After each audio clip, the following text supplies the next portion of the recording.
आज दिल्लीमध्ये निवडणूक आयोगाची सुनावणी असल्यामुळे आल्याच्यानंतर आपल्या सर्व पत्रकार मित्रांशी संवाद करावा या हेतूने या ठिकाणी उपस्थित असलेल्या आमच्या महिलांच्या अध्यक्षा रुपालीताई चाकणकर, माझे ज्येष्ठ प्रवक्ते माजी खासदार श्रीयुत आनंद परांजपे, युवकांचे अध्यक्ष सूरज चव्हाण, मुंबईचे कार्याध्यक्ष नरेंद्र राणे, आमचे दुसरे प्रवक्ते संजय तटकरे, प्रदेश सरचिटणीस नजीब मुल्ला, आपण सर्वच पत्रकार मित्र, वाहिन्यांचे प्रतिनिधी आणि बंधू भगिनींनो, निवडणूक आयोगापुढे पक्षाच्या संदर्भामध्ये आज या ठिकाणी सुनावणी आहे. अशा वेळेला दिल्लीला आल्याच्यानंतर आपल्या सर्वांशी संवाद करावा, हितगुज करावं. 4 महिन्यापूर्वी अजितदादांच्या नेतृत्वाखाली लोकशाही मार्गाने राष्ट्रवादी काँग्रेस पक्षामध्ये बहुमताने आम्ही नरेंद्र मोदी साहेबांच्या नेतृत्वाखालच्या NDAमध्ये सहभागी होण्याचा निर्णय केला आणि राज्यामध्ये महायुतीचं सरकार आहे. या सरकारमध्ये उपमुख्यमंत्री या नात्याने अजितदादांनी आणि त्यांच्यासह इतर 8 जणांनी मंत्रिपदाची शपथ त्या ठिकाणी घेतली. हा निर्णय त्या कालावधीमध्ये घेत असतानाच पक्षाची ध्येयधोरणं आम्ही सारेजण ज्या ध्येयधोरणामध्ये आमचं राजकीय जीवन सतत या महाराष्ट्रात देशभरामध्ये करत आलो, त्यामधला धर्मनिरपेक्ष विचार, शाहू फुले आंबेडकरांची महाराष्ट्रातली विचारधारा याच्याशी जराही फारकत न घेता नव्याने सहभागी सरकारमध्ये NDAमध्ये सहभागी होण्याचा निर्णय सामुदायिकरित्या आम्ही सर्वांनी मिळून त्यावेळेला घेतला. ते घेत असतानाच केंद्र आणि राज्य एका विचाराची सरकार असतील तर राज्याच्या प्रगतीला संघराज्याच्या कल्पनेमध्ये अधिक ताकद आणि शक्ती मिळू शकते, या भावना त्याच्या पाठीमागे होत्याच. आणि त्याचबरोबर ती महाराष्ट्रात आणि विशेष करून राष्ट्रवादी काँग्रेस पक्षाच्या आमदारांच्या मतदारसंघात विकास कामालासुद्धा अधिक पद्धतीने त्या ठिकाणी वेग यावा, या भूमिकेतूनच तशाबाईचा निर्णय त्या ठिकाणी केला गेला. ते करत असताना स्वाभाविकपणाने काही राजकीय निर्णय ज्यावेळेला होत असतात, तो निर्णय करत असतानाच निवडणूक आयोगाकडे त्याच वेळेलाच याचिका दाखल करत आमची जी काही म्हणणं होतं ते सविस्तरपणाने आम्ही त्या ठिकाणी मांडलं होतं आणि विधानसभा अध्यक्षांच्याकडे सुद्धा त्या संदर्भातली भूमिकासुद्धा आम्ही त्यावेळेला याचिकेच्याद्वारे मांडलेली होती. आज आम्ही पाहतो आहोत की गेल्या 4 महिन्याच्या नंतर एका बाजूला टीकाटिप्पणी, न्यायालयामध्ये असलेली प्रकरणं, तदनंतरच्या कालावधीमध्ये निवडणूक आयोगाची आजची सुनावणी. पण एक असं सतत म्हटलं जात होतं की महाराष्ट्रामध्ये दादांनी घेतलेल्या निर्णयाचं समर्थन फारसं जनता करणार नाही. परंतु मी आज मुद्दामहून देशाच्या राजधानीमध्ये हे सांगण्यासाठीच या ठिकाणी पत्रकार परिषद घेतली की जवळपास 2400 ग्रामपंचायतीच्या महाराष्ट्रामध्ये निवडणुका झाल्या. या 2400 ग्रामपंचायतीच्या निवडणुका थेट सरपंचाच्या त्या ठिकाणी झाल्या. स्वाभाविकपणाने देशात आणि राज्यात भारतीय जनता पक्ष क्रमांक 1ला आहे, त्यामुळे भारतीय जनता पक्षाला क्रमांक 1च्या जागा मिळाल्या. पण भारतीय जनता पक्षाच्या खालोखाल फारसं त्याच्यात अंतर न राहता राष्ट्रवादी काँग्रेस पक्षाला दादांच्या नेतृत्वाखाली प्रचंड प्रमाणावर असं ग्रामीण भागातल्या जनतेने यश त्या ठिकाणी दिलं. आणि ते यश दिलं याचा अर्थ आम्ही मानतो की जी भूमिका दादांच्या नेतृत्वाखाली राष्ट्रवादी काँग्रेस पक्षाने घेतली भारतीय जनता पक्षासोबत जाण्याची, ज्याबद्दल वेगवेगळी राजकीय टिप्पणी वारंवार केली गेली, लोकशाहीच्या माध्यमातून याच्यावरती शिक्कामोर्तब एकापरीचं होतं आहे. अर्थात कालावधी, निवडणुका, वेगवेगळी समीकरणं जरूर त्या ठिकाणी असतील, पण किमान विजयी सलामी का होईना पण मोठ्या प्रमाणावरती त्या ठिकाणी आम्हाला देता आली, त्याचाही या ठिकाणी मी उल्लेख करू इच्छितो आहे. निर्धार नवपर्वाचा, घड्याळ तेच वेळ नवी हे घोषवाक्य घेऊन प्रदेश राष्ट्रवादी काँग्रेस पक्षाचा अध्यक्ष म्हणून मी आणि माझे सर्व फ्रंटल ऑर्गनायझेशनचे पदाधिकारी आम्ही महाराष्ट्र राज्यव्यापी दौरा सुरू केला। त्या दौऱ्याची सुरुवात पूर्व विदर्भामध्ये नागपूर, गोंदिया, भंडारा, गडचिरोली, चंद्रपूर आणि काल वर्धा असे आम्ही 6 जिल्ह्यांच्यामध्ये त्या ठिकाणी गेलो आणि मला अनुभवायला मिळालं, कारण 2014 ते 2018 असे 5 वर्ष मी प्रदेश राष्ट्रवादी काँग्रेस पक्षाचा अध्यक्ष होतो। सलग 5 वर्ष मी त्यावेळेला राज्यामध्ये फिरत होतो, पण या दौऱ्यामध्ये मात्र तरुणांचा प्रतिसाद उत्स्फूर्तपणाचा होता आणि महिलांनी दिलेली उपस्थिती, महिलांचा प्रतिसाद हा आम्हाला सर्वांनाच आमची घेतलेल्या निर्णयाच्या संदर्भातला शक्ती वाढवणारा त्या ठिकाणी ठरला। विदर्भामध्ये पक्षाला फारसं पाठबळ यापूर्वी नव्हतं याची जाणीव मला नक्कीच त्या ठिकाणी आहे, परंतु या दौऱ्याच्या नंतर दादाने घेतलेल्या निर्णयाच्या बाबतीत केवळ कुतूहल आहे असं नव्हेच, तर दादा महाराष्ट्रामध्ये योग्य पद्धतीने निर्णय करू शकतात ही भावना सगळ्या या दौऱ्याच्या माध्यमातून त्या ठिकाणी पाहायला मिळाली। म्हणून एक निर्धार नावा पर्वाचा आणि घड्याळ तेच वेळ नवी घोषवाक्य घेऊन आम्ही जे काय महाराष्ट्रामध्ये पुन्हा दिवाळीच्या नंतर पश्चिम महाराष्ट्र, कोकण, उत्तर महाराष्ट्र, मराठवाडा असा आणि मग राहिलेला विदर्भ असा आम्ही दौरा त्या ठिकाणी डिसेंबरच्या 15 तारखेपर्यंत पूर्णपणाने करणार आहोत आणि मग आगामी येणाऱ्या लोकसभेच्या निवडणुकीला सुद्धा NDA म्हणून त्या ठिकाणी पूर्ण शक्तीने सामोरे जाणार आहोत। पत्रकार परिषदेच्या मार्फत जे काय महाराष्ट्रामध्ये आज सुरू आहे राजकीयदृष्ट्या ते आपल्या सर्वांच्या समोर विशद करण्याचा प्रयत्न केला। आपण मोकळेपणाने संवाद करावा अशी आपल्याला विनंती आहे।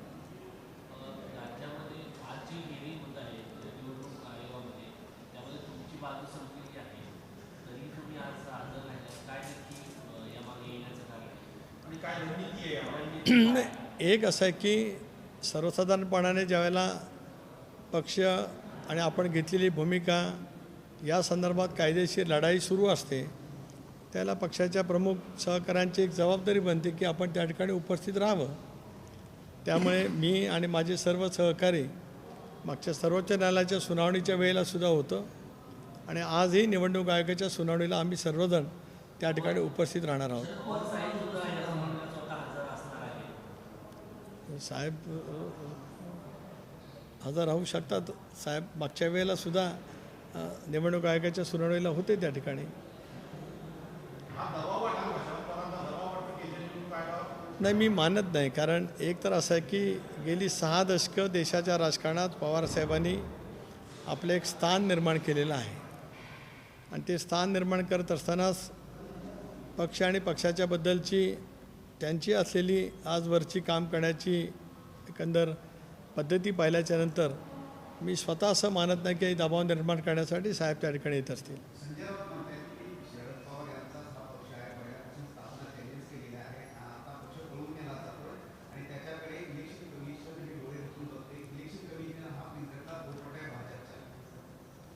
संजय राऊतांना शिवसेनेच्याबद्दल काय घडलेलं आहे याची पूर्णपणाची माहिती आहे, पण अशा वेळेला ज्यावेळेला फार मोठ्या प्रमाणावरती पक्षामध्ये एक तऱ्हेचं 2 भाग होत असतात आणि एक मोठ्या प्रमाणावरचं पाठबळ एका बाजूला मिळत असतं, त्यामुळे स्वाभाविकपणाने नैराश्य त्या ठिकाणी येत असतं। संजय राऊत शिवसेनेच्या संदर्भामध्ये सुद्धा वारंवार याच पद्धतीने त्या ठिकाणी बोलत आले, पण अशा वाचाळवीरांनी उद्धव ठाकरेंचं सुद्धा खूप नुकसान केलेलं आहे। त्यांना त्यांच्या पक्षाबद्दल बोलण्याचा जरूर अधिकार आहे। निवडणूक आयोगाबद्दल काय बोलावं ते बोलू शकतील, आयोगाच्या स्वायत्ततेबद्दल किंवा न्यायालयाच्या प्रक्रियेबद्दल त्या स्वायत्त यंत्रणा त्या बाबतीमध्ये बोलू शकतील, पण मला असं वाटतं की प्रत्येक बाबतीमध्ये केवळ सकाळी उठल्यापासून ते रात्रीपर्यंत राजकारण करणं आणि संदर्भहीन बोलत राहणं ही अलीकडच्या कालावधीमध्ये संजय राऊतांची खासियत मोठी आहे।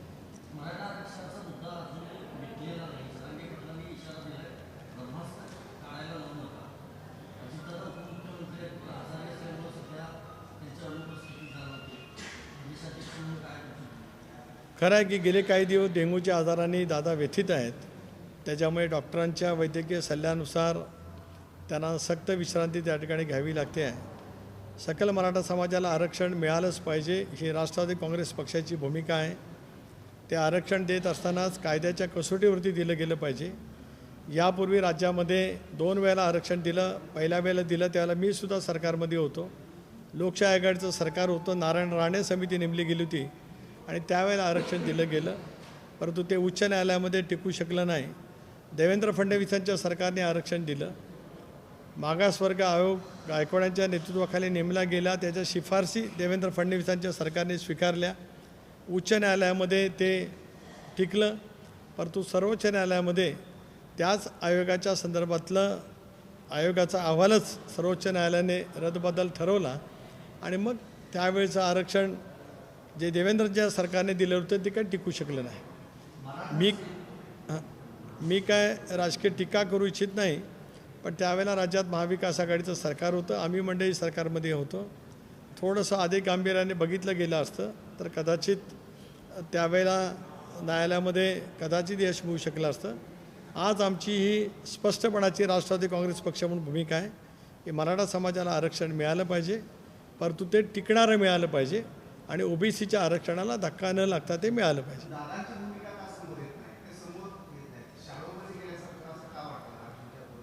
नाही, दादांनी भूमिका आज 10-12 दिवस प्रकृती अस्वास्थ्याशिवाय बळेच ते नाहीत.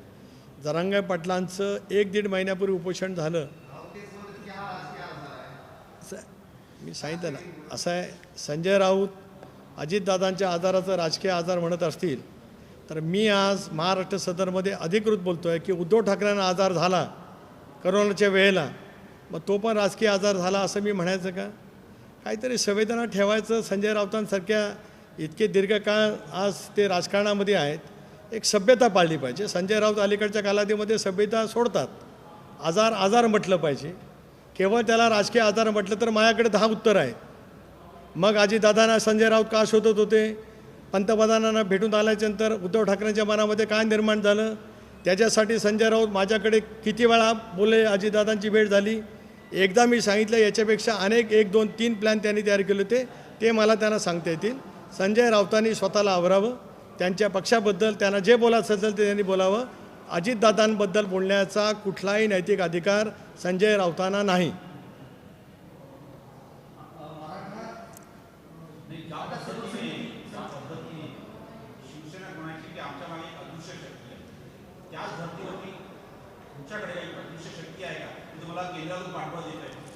हे सगळं अदृश्य शक्तीचं गेले अनेक दिवस पाहते. म्हणूनच तुम्ही मगाशी विचारलं आम्ही सगळेजण का आलो, तर आम्ही सगळेजण दुर्बीण घेऊन आलोत की अदृश्य शक्ती आम्हाला कुठे दिसते काय. आमच्या सर्वांजवळ दुर्बीण आहेत, त्याच्यामुळे आम्ही दिसतोय, बघतोय महाराष्ट्र सदनमध्ये आमच्या मागे कुठे अदृश्य शक्ती आहे का, कोण आहे किंवा काय.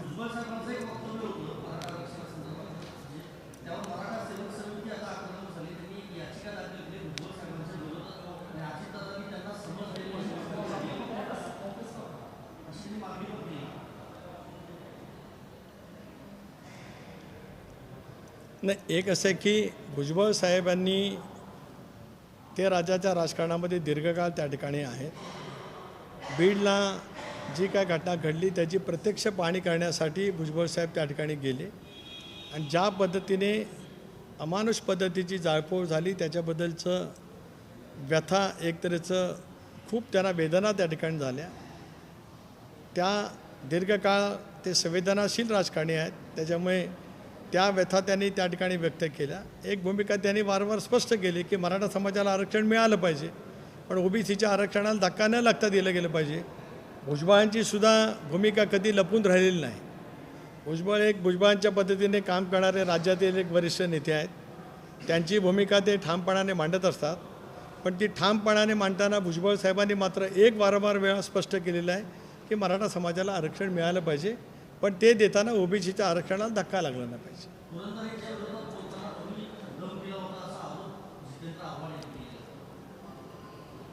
मी एकतर आव्हाडांच्या वक्तव्याला फारसं महत्त्व देऊ इच्छित नाही, पण आयुष्यभर खोटं बोलण्यामध्ये ज्यांचा जन्म गेला, कारण बाबासाहेब पुरंदरे यांच्याबद्दल काय भूमिका ज्यावेळेला मांडली गेली, मी तर जितेंद्र आव्हाडांचं माझं कधी फारसं बोलणं होतच नाही. त्याला पक्षाध्यक्षांच्याकडे की एक बाबासाहेब पुरंदरे नव्वदीच्या पुढचे ग्रस्त आहेत, शिवशाहीर म्हणून त्यांची महाराष्ट्रामध्ये ओळख आहे. या सगळ्या गडकोट किल्ल्यावरती स्वतः ते अनेक वेळोवेळी त्या कालावधीमध्ये गेलेले आहेत. तर त्यांनी मांडलेल्या मतांच्याबद्दल भूमिका प्रखर वेगवेगळी नाही, पण थोडंसं वयापरत्व त्या ठिकाणी उल्लेख केला गेला पाहिजे असं मी प्रांताध्यक्षांना त्यावेळेचं सांगितलं. अच्छा नाही, कारण आजचा प्रांताध्यक्ष मी आहे, मी त्यावेळेचं सांगतो आहे. तर त्यावेळेला सांगितलं. तर ते म्हणतात मी त्यांना पक्षाच्या बाहेर काढायला लागलो. मी त्यांना पक्षाबाहेर काढणारं कोण? म्हणून म्हटलं की फार खोटं बोलणाऱ्या माणसांच्या बाबतीमध्ये मी काही जादा बोलू इच्छित नाही.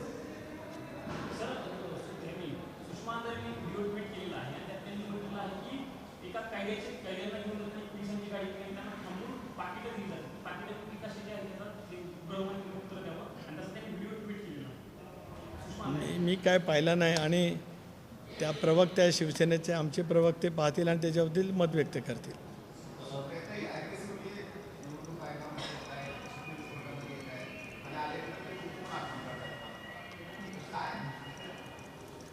बघू आता निवडणूक आयोगाकडे आम्ही सगळेजण जातो आहोत.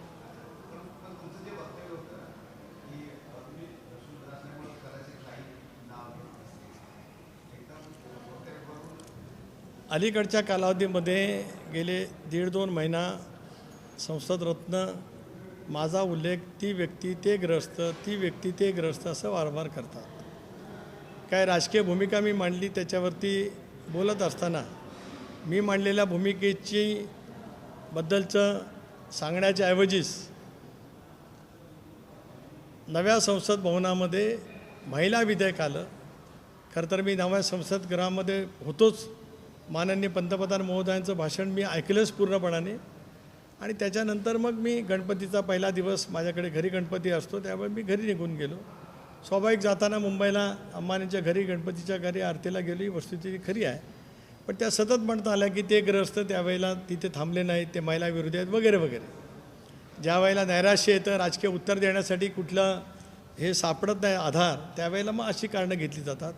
नंतर पुन्हा असंच काहीतरी घडलं त्यावेळेला परत त्यांनी असं उल्लेख केला की ती व्यक्ती असंच पत्रकार परिषद मुंबईला पत्रकारांनी मला विचारलं. मी सांगितलं की ती व्यक्ती म्हणजे सुनील दत्तात्रय तटकरे, 10/7/1955 जन्म, मुक्काम सुतारवाडी, पोस्ट जामगाव, तालुका रोहा, जिल्हा रायगड आणि आता देशाच्या संसदेचा 32 रायगड लोकसभा मतदारसंघातला खासदार. आता हे मी म्हटल्यावर पुन्हा दुसऱ्या दिवशी पुण्यामध्ये मुलाखत देत असताना त्यांनी मिझोरामच्या वेळेला विश्वासदर्शक ठराव, अविश्वासाचा ठराव सरकारवरती आणला आणि तो महिलांच्या विरोधातल्या अन्यायाने अत्याचार करणार होता, त्यालासुद्धा ती व्यक्ती उपस्थित राहिली नाही. त्यांनी महिलाविरोधी याच्यावरती मतदान केलं असं बोलल्याच्या नंतर मग मात्र शेवटी I am a human being. पण मी सांगितलं मी कदाचित ॲक्यूट मायनॉरिटीचा आहे म्हणून कदाचित त्या बोलल्या असतील. पण आज मी सांगतो, आज आत्तापासून माझ्यासाठी हा विषय संपला. त्यांना जे काही उल्लेख करायचा असेल, ज्या पद्धतीने करायचं असेल तो त्यांनी केला तरी चालेल. महाराष्ट्रात सुनील तटकरे कोण आहे हे महाराष्ट्रातल्या 12 कोटी जनतेला 100% माहिती आहे. धन्यवाद.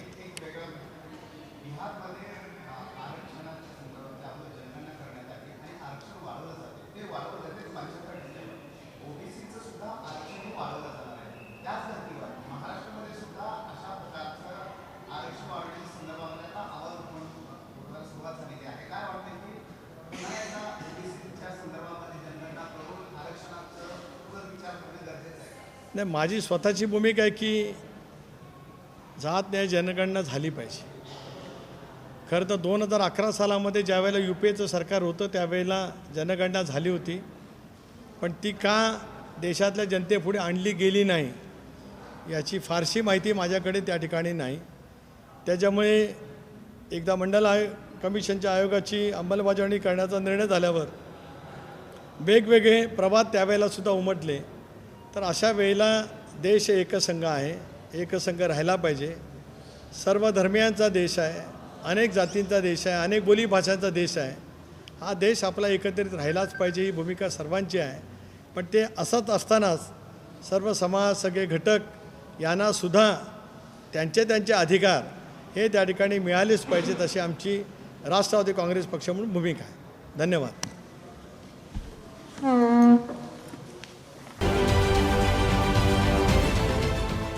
देश विदेशातील प्रत्येक घडामोडींचे लाईव्ह अपडेट मिळवण्यासाठी आता साम टीव्हीच्या सर्व सोशल मीडिया प्लॅटफॉर्मला लाईक, फॉलो आणि सबस्क्राईब करा. तसंच सर्व नोटिफिकेशनसाठी बेल आयकॉन प्रेस करायला विसरू नका.